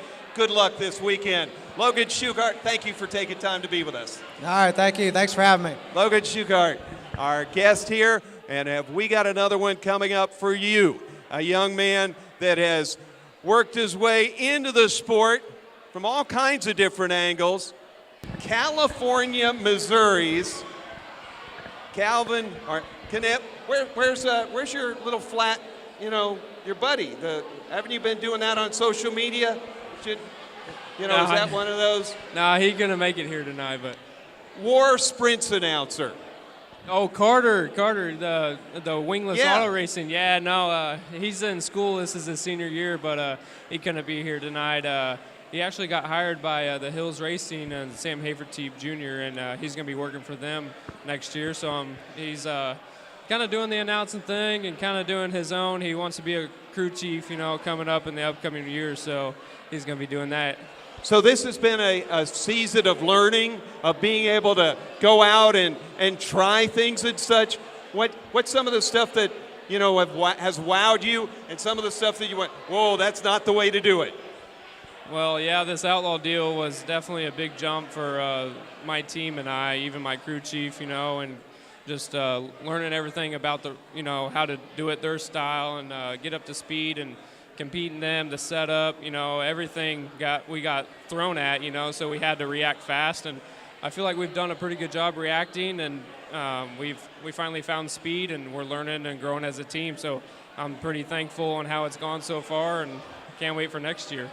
Guys like Logan, other racers, Shane and such. What are you watching when you're there with them? Are you able to, you know, kind of slow the pace down in your mind enough and start to see how these guys do this? Absolutely. It's the more you drive a sprint car or any race car in general, the slower it's going to happen for you, and then you have more time to think about what you're doing. And like Shane said earlier tonight, like qualifying is the most hardest 2 laps of your night. Mentally, it's it can get frustrating when you a couple tenths off or whatever it may be, but you have to be on your A game, and the Outlaws, they do it so good, and it's really unbelievable. And to be able to do that with them each and every night is definitely awesome. The series is so big across the country. What's been the surprise? You know, somebody know you somewhere that, you know, you didn't know, or, you know, seeing a track that you'd heard of? What's been that cool moment this year that you didn't expect? I didn't expect our first top 10 to come, this year. Obviously, that was a goal of ours. But, yeah, just up and down the road, people are, like, honking the horn. And it's just everything about the road in the world of Outlaws is awesome. It's been a dream of mine as a kid. It looks like we've got something under the screen here. I thought it was a question for you, but it looks like that will not be for you. But I could see that it's time for us to break. Good luck this weekend. Thank you, appreciate it. Great to have you out. Fans, stay with us. We're going to show you some highlights from the World of Outlaws Craftsman Sprint Car Series from last year here at the World Finals at the Dirt Track at Charlotte Motor Speedway, and we'll be right back with more guests from Cabarrus County, from 26 acres, the kickoff party to the Textron Off-Road World of Outlaws World Finals right here on PRN's At the Track. For the final time in 2016, World of Outlaws Craftsman Sprint Cars are green. David Gravel jumps to the lead as they reach turn number 1. Greg Hodnett on the bottom of the racetrack takes the second spot. Ian Madsen third as they reach corner number 3. Donnie Schatz works the bottom of the speedway, trying to slide up in front of Madsen. Madsen says no. David Gravel leads the opening lap here at the dirt track at Charlotte. Schatz works the bottom through 1 and 2. Everybody else in the top 5 on the cushion. Gravel to the cushion. Hudden. Oh, Ian Madsen sideways scrapes the wall. He's into the wall. And we stay green as Madsen gathers it back in, but he lost a lot of spots there. And now we've got a car on the inside in turn number 4. Car spinning to the inside in turn 4. Caution flag waves. Sammy Swindell sitting on the inside of the speedway. Gravel on hot net. Back to green out of turn 4. Hodnett dives low into corner number 1. Gravel has the momentum on the top of the racetrack. Shane Stewart coming after Donnie Schatz. They'll go side by side for third into turn 3. Give it to Stewart as he slides up in front of the bad boy Stampede number 15. Joey Saldana completes the top 5. Lap 3 in the books. Sheldon Hodenshield working the low side of the speedway. Sheldon by Tim Schaefer improves a spot down the back straightaway. Brian Brown now, the next to challenge. Tim Schaefer down low, makes the pass as they exit turn 4. Gravel trying to find a way by the W20 of Greg Wilson. Schatz again gaining ground on Hodnett for second. Tries the low side in 1 and 2. This time he'll make the pass. Donnie Schatz second, but Hodnett comes right back to the inside and reclaims the spot. Schatz now to the cushion in 3 and 4. Hodnett works low, slides high to take the line away. Gravel by Wilson, 1 car a lap down. Schatz to the inside of Hodnett, this time completes the pass. Donnie Schatz will be second as they exit turn 2. Back underway. Into turn 1, Gravel works the middle, Schatz to the inside, wheel to wheel for the lead, down the back straightaway, Donnie Schatz and David Gravel. Now Schatz goes to the top in turn 3, Gravel tries to protect the bottom. Schatz tries to get a run down the front stretch, he'll go to the inside, slide job, and new leader Donnie Schatz. Gravel turns it back underneath and tries to anyway, but they'll go wheel to wheel into turn 3, nearly banging wheels at the end of the back straightaway. Donnie Schatz drifts to the cushion, David Gravel off the bottom, but Donnie Schatz will lead lap number 15. 1 and 2, Gravel has been better in 3 and 4, but he's been low, and that's where the slower traffic is running. White flag will wave, final time around the dirt track at Charlotte Motor Speedway. Schatz rides the cushion in 1 and 2, David Gravel on the bottom. Schatz a nice lead to extend it down the back straightaway. Final turn for the final time for the final race of 2016. He's the champion and the final race winner. Donnie Schatz gets it done at Charlotte. For full race results, series news, and features, visit worldofoutlaws.com. And for extended on-demand race coverage, visit dirtvision.com.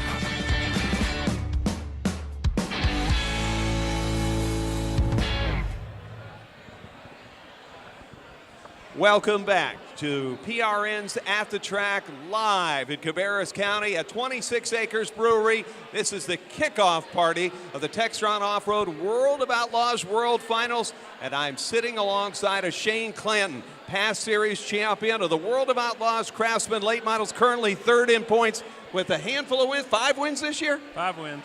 Man, that's still cool. I know you like to be 2 positions up with maybe triple that. Well, it is. Shepherd's had an awesome year this year. And we've had a good year, just not a great year. It's just when you say you had 5 wins and you tell everybody you had a bad year, they're like, really? And it's like, yeah, compared to what we've been the past 2 years, it's an off year. It's the points are there, but it's not just enough to be on top. Just there and such. Now, what was this photo I saw on Twitter or something? You and Madden and somebody else eating ice cream. Is that what tour's like? You just eat racing, winning, eating ice cream? Well, I mean, that's the favorite time of mine is getting dessert, so that's why I'm so big. I need to maybe lay off of a little bit and just no. It's like a family atmosphere, and when we all run good, then we all celebrate together, and it's special that you can go out and just have a nice ice cream and work on your car, and like I was up in Follow-Law's place and just share the shop and just have a good time. And that really is one of the things that I don't know that fans understand as much as the travel, and it's those special times, those special locations. We got to see the ice cream, but did you go, fishing somewhere special? What was one of those off-track times that you got to kind of scoot away at somewhere that tour allowed you to be at? Well, I mean, we like going to like Wisconsin Dells and stuff when we go up there. It's anytime we can go to an amusement park, we like doing that. Any thrill ride, go-karts or whatever it is. But the ice cream was just there's an ice cream shop right there by our shop, and it's just fun to go in the afternoon. The last time, it's just last call. We're going to go eat some ice cream. Let's go. And everybody knows getting a truck, it's time to go. When you go to an amusement park, you're not on the teacups. You're on the roller coaster, right? Yeah, the highest and biggest and fastest there is. Do you sit in the front or in the back or in the middle? We generally ride them enough to do all three. You get all effects. So this season, the 5 wins, though, still had to be pretty cool. On the which one do you really, that's the signature win until this weekend for this year? I guess the Volusia at the beginning of the year. We got another win down there, and we won the Gator for the whole week. So hopefully we can restart. That just gets a boost at the beginning of the year, and hopefully it sets the tone for the rest of the year. But this year we fell off a little bit, but hopefully here at the end of the year at World Finals we can win both of them, and that'll be 7 wins. And if Matt has a little bad luck, we can take over second in points. How do you, from having all these seasons and all the awards, the championship trophy probably somewhere pretty easy to find in your house and all, and the Gator, where do they end up with a guy that's got a few trophies? Basically all together. The Dream Trophy, the World Trophy, and then the Championship Trophies all sitting right there together. As soon as you walk in my house, you see them. It's just my whole career is sitting in one little room, and when you walk in that room and you see it, it's like you know you've done something over your career, and hopefully we can just add another couple of statements before I end my career and just end like a good note, I guess. This weekend, you've ran every one of the World Finals here at Charlotte. How have things progressed in the sport from those early days when you guys were coming here and it was just that NASCAR track trying to throw on a dirt race, and now, you know, the community's all involved, 26 acres, Cabarrus County. What has that been like from then to now? Well, you can tell, like the first 4 or 5 years, it's like we really don't want you being here, and the atmosphere of the restaurants to the breweries here, and just the whole community. You can tell that it's made an event. It's made a statement that we're here to stay, and it's you can tell when the fans show up and all the grandstands are sold out and standing room only. And I think they need to add as many grandstands on the back straightaway as they got the front straightaway, and we'd sell it out. Just like I know the NASCAR probably is struggling a little bit, but it seems like when you come to Charlotte, everybody's involved, and the whole crowd is there. You look at the TVs and stuff, and it's amazing that just many people come up to just watch us race, and it's pretty cool. Dirt on Dirt, Dirt Vision do such a great job of getting the word out. For a kid from Georgia, now a veteran from Georgia, and you travel the country, what's it like being recognized on the World of Outlaws Craftsman Late Model Tour in places that, you know, back in the day you probably hadn't even heard of at a racetrack? Well, you didn't. I mean, my father in 84 and 85, he traveled across the country, so I knew some racetracks, but the racetracks that we go to now, you never dreamed of even there was racetracks out there. And then as much as we've traveled over the course of a couple of years, 12, 14 years that we've done it, it's special to go to these communities and see the fans that support us. And then when we go back year after year and you see the same fans, then you know they're a dedicated racer, at heart. And it's pretty cool to just see that many fans that come out and support us. A lot of fans, nice handful of wins. 6 weeks ago or so, a new baby. What's that like, Dad? It's way better than the first one, but it is different. We got 2 in the house now, and I got 1 previous from other marriage, but it's at least I'm getting some rest more than I did the first one, so it's all good. Wife's in a hotel there keeping up with them, and it's they're a bundle of joy. Well, it's great to see you again. Thank you for taking the time out to be with us. No ice cream here, but seems like folks are still having a good time. And oh, they are. It's good. The weather's great, and you can tell the people that's outside, and it's pretty special. Well, it'd be special to see you get those extra wins to cap off the year. Always a great friend of the show, Georgia's own, the Bulldog, Shane Clanton, visiting with us. Thank you for stopping by. Thanks for having me. Appreciate it. Shane Clanton, going to go back and, cuddle the baby to sleep and all that, and get ready for World of Outlaws World Finals at the dirt track here at Charlotte. Got more racers coming up.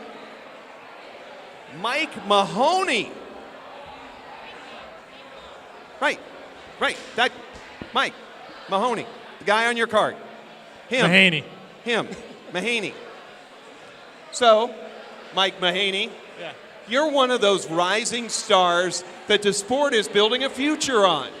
You know, you got an international audience there and such, big block modified guy we don't get to see down here out of the South. Tell us a little bit about, you know, how you got involved in racing and how you got to this point in your career. Well, it's really cool to be here. About July this season, I wasn't sure we'd be racing at all this time of year, but we really turned things around and started having a really good season. We got some wins, and things are really rolling right now, so I'm looking forward to this event. But getting into modifieds, my dad raced, and I went to the racetrack crewing for him. And what's your local tracks? Where did you grow up racing? Up in central New York at Fulton Speedway, Utica Rome Speedway, Brewery Speedway, Canandaigua Speedway. Those are all my local area tracks. You get to run against not only, you know, Shepherd, but, you know, a legend, 900 wins, Hearn and such. What is this feeling to be able to travel around with the Super Dirt Car Series, the big block modifieds, and now come here to Charlotte with all of this going on? What's going through the emotions? It's a great feeling. You know, when you leave the track and you're struggling, it really hurts you and it brings you down. But that time you line up side by side with Brett Hearn on a restart and you can stay with him and roll with him, that's pretty cool. You know, and if you can pull off a win, that's really cool. What would be the goal for this weekend beyond that everybody wants to win? What are you genuinely expecting from Mike Mahaney to be able to bring back and then get ready for the future again next year? Oh, I genuinely expect to win. You know, I mean, if you enter a race and don't expect to win, you're not gonna. So we're very well prepared, and as Brett said, if you got to unload and be ready to go right off the trailer here. I've been here a handful of times, so hopefully that experience this time we can really qualify well and start up front. What's one of the keys to getting around this place then? You've got, you know, laps around here. What are we going to be watching you do out there, or maybe not even see, but know that you do because of how good? What's going to make a good qualifying run from your recipe? I would say it's all momentum and traction here. The track's so round in shape, and you got to really keep your momentum up. You can't be slowing down at all entering the turns.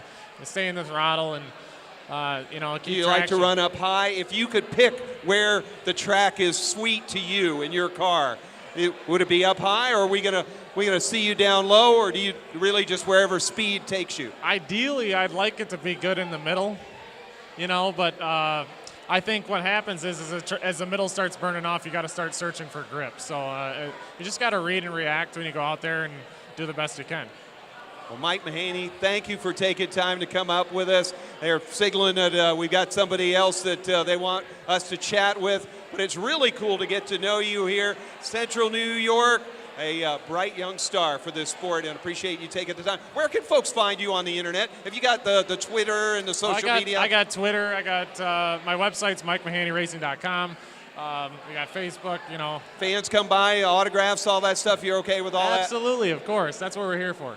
Mike, we'll take you up on that. We'll send folks your way, and let's see you in Victory Lane real soon here at the Dirt Track at Charlotte. All right, thanks for having me on. Mike Mahaney from the Big Block Modifieds. I understand that the Suave Man, Derek Kessinger, is in the house, and he may come up. And there's also Tim Baltz, the announcer from the Big Block Modified Series. So I know a couple of them are here. Fans, look at them all. They're coming in, they're coming out. Baltz is going to come over here next. The kid out of New York. Tim Baltz going to join us here on stage. You may have heard him from Brockville.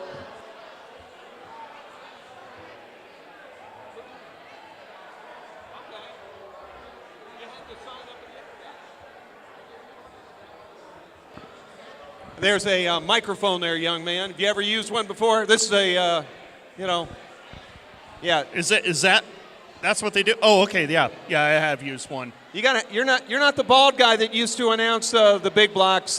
You're that new announcer guy. Yeah, no, I grew hair. There you go. I love Shane, but you have really, you know, brought your own style to the Super Dirt Car Series. What has it been like from, you know, that kid in the candy store that gets to watch all these guys out there doing it in those big blocks. It really has been it's been a lot of fun as of late, and I did a little bit of it the year before, and everybody was kind of taking a liking to what I do, how I do things, and they all love Shane Andrews. I love Shane Andrews to death, but he told me, he says, take it, make it your own. And it's kind of what I've done, and you kind of have to because you don't want people saying, well, you're copying that guy. So that's what I've kind of done, and I'm glad everybody's like what I'm doing. But you really have that style that bridges the local guy that knows so much and is so passionate, but you bring it on the big stage. What are some of the things that when, folks that haven't heard, we get to hear you on PRN's At the Track, and it's phenomenal. But what do you say is your kind of signature that you do from the tower when somebody asks you that? Well, I don't really have kind of a signature thing as of yet, but you'll probably hear that on Saturday night and Friday night as well. You'll hear my tagline on Friday. Everybody's got to get up on their feet and stand up, and you know who you want to win, right? So, if you had a moment from this year's tour that was really fun, even if it wasn't a win, it was just some pass or something, what was the thing that you would have paid for a ticket, even though you were working there that night, to be able to announce? What was really cool? Napa Auto Parts Super Dirt Week 46, Matt Shepard versus Peter Britton. I'm sorry, you have to go to that one because it was... Help us relive it. Tell us. You couldn't have scripted it any better. Matt Shepard followed Peter Britton for I don't know how many laps, 4 or 5 laps, and then on the white flag, Matt Shepard realized, okay, it's time to go. He knew that Peter was going to protect the bottom. There was no way you were going to get Batman off the bottom because he was not going to move. He even told me that. So Matt Shepard decided, okay, time to go to the top side and test that out. Had on a little different right rear about that time. He drove around the top side. Peter and him clipped wheels a little bit going down the backstretch. And then $50,000 went with Matt Shepard back to Waterloo. Wow. Now that had to be an awesome time because I'm just sitting here. I could feel it coming out of you. Those folks at home that maybe, see late models pretty regular, get to see sprint cars, don't get the pleasure that you do of watching those awesome Super Dirt Car Series big blocks. What's the thing you tell people to don't just get up and go get your refrigerator when the big blocks are on? Stay on Dirt Vision, Dirt on Dirt. Why do we need to watch them? Because the sound of these cars is just unbelievable. When you get 30, or in this case 28 of these big block modifieds, 467 cubic inches, 800 horsepower, you put 30 of these guys and girls out there on the racetrack, the sound is just unbelievable. It thunders through the whole stadium. That's kind of what Charlotte is to me, kind of a stadium effect. These drivers, they get out there, they mash the gas, and you can just hear it, you can feel it. It makes the hair on my arms stand up right now, Lenny. I want to get out there and go racing now. 2 or 3 guys that we should watch this weekend, and then we'll wrap it up. Who are you looking forward to seeing do their artwork at the World Finals? Well, obviously, you got to look at what Super Matt has done over the season. He's won 11 times this year. He's coming into the World Finals after sweeping last year. He's got a chance to break his all-time record of series wins in a single year at 13. Billy Decker's got other things on his mind. He wants a 4th series championship. Larry White, he's kind of in the mix, but he's mathematically in it. But realistically, as I mentioned earlier, it is down to those 2 drivers, Billy Decker and Matt Shepard. One outsider, one person to watch that you kind of see making those moves, whether it's Mahaney or somebody else. Who's that guy that we can learn through your view of watching all season that we got to keep our eyes on for the future? Well, if you want to look for a guy who's going to kind of upset the apple cart, so to speak, I'd have to go with a guy named Peter Britton because I think he's got a little bit of a chip on the shoulder from Super Dirt Week. He wants a win badly, and if he could do it on this stage, oh yeah, it'd be good. Well, I can't wait to hear you call it. Tim Baltz, the announcer from the Super Dirt Car Series Big Block Modifieds. You'll hear his voice all throughout the races this weekend at the dirt track at Charlotte Motor Speedway. And make sure you tune in to our show, PRN's At the Track, because he sends us great last lap sound. Turbo Timmy, we appreciate you stopping by. Thanks for having me, Lenny. It's great to be here. What a place this is. It's like a big party. It absolutely is. It goes all throughout the weekend. Make sure you come here. Thanks a lot, Timmy. We got Rigsby coming up here. Is it Dirt late model, is it Tuesday? It's Tuesday. Just don't worry about the calendar. If you want to talk about a show that you need to tune into, whenever Dirt on Dirt is on, but especially that during the week show, that's really become a really cool midweek check-in on the business of late model racing. What a franchise you guys have built. Yeah, it's. I think I should just leave now. This was such a good introduction. I feel like there's nothing else to say. No, yeah, the Tuesday night show has grown far beyond our expectations for it. We've done almost 60 of them now. And, yeah, it's funny when you walk around the pits at a dirt track and they all tell you, I love your Tuesday night show. I heard this on Tuesday night. And we've made people like Derek Kessinger famous. So really, yeah. I mean, if you can accomplish that, you're really doing something. So. I know. It was heavy lifting having him on the show a couple you just weeks did ago. It. Yeah, That's right. You know, my gosh, I needed therapy and some yoga time. But, from those days back when I was crossing paths out at Gateway and I think the first time I saw what you guys were doing was either at Belclair or at Paducah. Yeah. And from those days to now, could you even believe the success? No. Short answer. When my wife and I, Amber and Todd Turner, started this company 10 years ago, the idea was, man, more people should like late model racing. So let's try to make them pay attention to late model racing. And Dirt on Dirt has kind of become a cottage industry in a way, which is pretty neat. I am late model racing to the bone. I say it all the time. I've been going to the World 100 since 1988. Yes, we've seen the pictures of you. Yeah, Those are so cool. They're not flattering. And just late model racing is my guts. It's my blood. It's what I do. It's what I live. So it's pretty cool that we've been able to take what I grew up living on and turning it into a business like this is very cool. Now we know there's sprint car fans that feel like that about theirs and super dirt car fans, but what is it about late models to a late model fan that really is that series for you? I think late model racing is really unique in a way. I mean, I think I can acknowledge that sprint car racing is the most well-known form of short track racing in America. The World of Outlaw sprint car brand is the most popular. But little do people know about late model racing, we certainly have the most high-paying races in the country.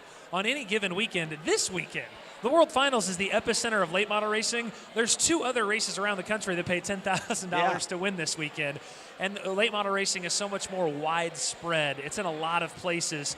And I dig the fact that a guy in Arizona dreams of coming and racing against Scott Bloomquist in Tennessee, and that guy in Arizona can race weekly and locally and regionally and make that work. It's really a true coast-to-coast spectrum as far as racing goes. You should, and rightfully so, have a part of the credit for the personalities of these drivers, getting to know them. Dirt Vision does a great job for the disciplines they do, but the personalities of the late model drivers really come out with you. What is it about Dirt on Dirt that these guys they want to show you who they are? I just think they're comfortable. I mean, when I started Dirt on Dirt, I was doing 163 races a year.